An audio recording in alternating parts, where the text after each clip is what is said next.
Hey everybody, Howard Gearhauser here alongside my dad, Dr. Richard Gearhauser. In today's video, we want to talk about whether or not we should trust our government agencies to prevent toxic exposures like glyphosate or Roundup. That was a big thing with Monsanto, and it's still something that we're looking into. There's some new evidence that's pouring out. Can you go a little bit deeper into this? Okay, I'll give you a little background. You may know all this because it's been such a big news story with that $2 billion judgment against Monsanto for their herbicide Roundup, which the active ingredient in that is glyphosate. So glyphosate, kills weeds. When it came out, and one of the things that the company just really put out there hard is this is so safe because it kills weeds, but if a human drinks it, it doesn't cause any problem. So this is something that's going to become ubiquitous and should be ubiquitous. And unfortunately, today is ubiquitous. Now, when studies came out that were saying some possible harms for getting exposed to glyphosate, well, the company would go out and discredit those scientists as well as have ghost written studies that would say that it's safe.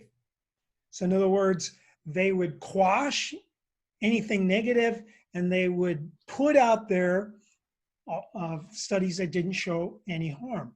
So this all came out to how devious this was in this trial.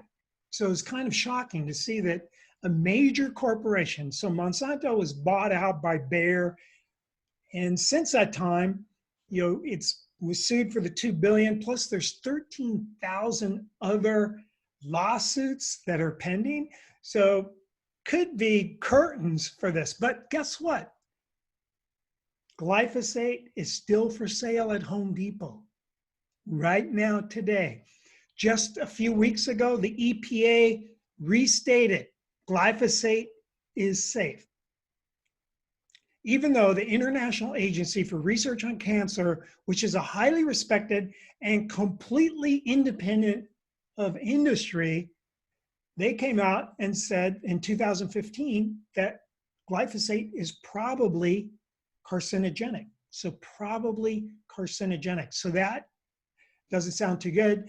And what came out in the trial was the internal things of quashing this, paying off media to have, spin articles a certain way, paying off regulators, really collusion, kind of an evil collusion. And that's why a jury said, boy, that is evil. We're going to make you pay, because $2 billion, I mean, $2 billion? Yeah, I mean, that's pretty amazing in itself that our juries and our judicial system is moving kind of in favor of some of these people who are suffering from these large corporations doing whatever the heck they want.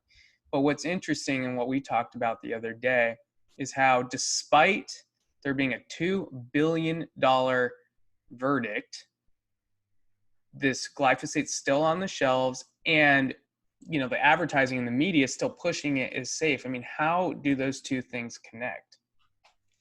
Well, I don't know how the EPA, going back in history, there's a whole history that I'm not going to go into at all about how glyphosate originally was approved, because there was negative thoughts about it even in the very beginning. But it just shows that when there is no precautionary principle, the EPA loses their credibility. And I think that's true of most of these alphabet government agencies that are out there. The FDA, they approve drugs that really have no benefit and are highly toxic.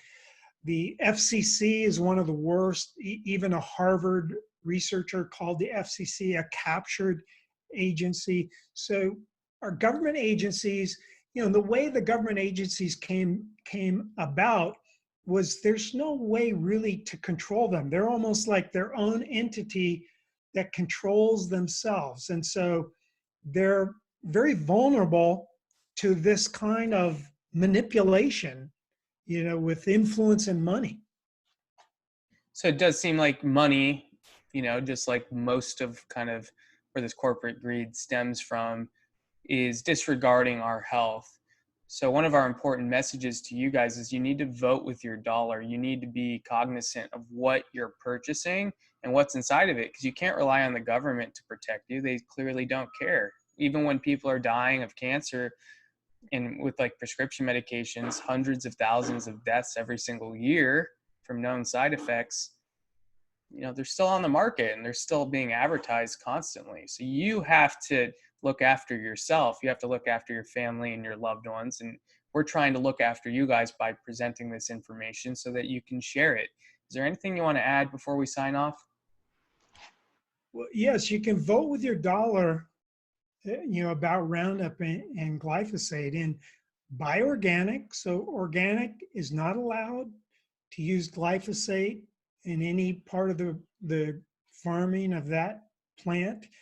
And then, Roundup's still sold. You go in, I haven't been in a Home Depot in a while, but it used to be a whole wall of Roundup and then maybe a competing brand. Don't buy either one. They're both toxic.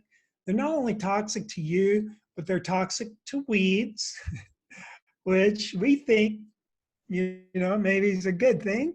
Us humans, we don't like those weeds, but they're toxic to insects. They're toxic to our gut flora. That might be one of the ways that they cause health effects, because originally glyphosate was a pesticide, believe it or not.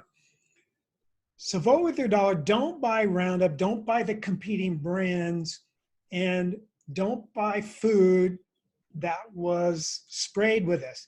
Now, one of the things that is sprayed with this that's a big concern is wheat. So even though they may not use glyphosate to kill the weeds in the wheat field, they use it as a desiccant. What that means is they spray it on the field when it's ready for harvest to kind of kill the weed, to kill the wheat plant. And when you do that, it just saves them money. They can harvest it faster. So wheat will have a high level of glyphosate too, not because they use it to kill weeds, because glyphosate kills wheat. What it doesn't kill are soybean plants that are genetically modified, or cotton plants that are genetically modified to not be killed by it. And that's why farmers love it and really have become dependent upon it. But you can buy organic cotton, you can buy organic soybeans. It's just that it's less than 10% of the market. So what we can do by voting with our dollar is make that percentage bigger and bigger and bigger, and make the 10% be the farmers that use glyphosate. That's our goal. Exactly. So you can kind of take responsibility with, voting with your dollar, but also what you're consuming, what your family does. And that's the way we can affect change. So please share this with those you do love, because I think this is an important message. And for those of you that might be interested in having a completely custom health plan, that is what we focus on from a business standpoint. You might be interested in that. I'll put a link in the description. If not, just keep watching the free stuff. Just make sure you're implementing it and sharing it with people you care about. Thanks, Dad. Okay.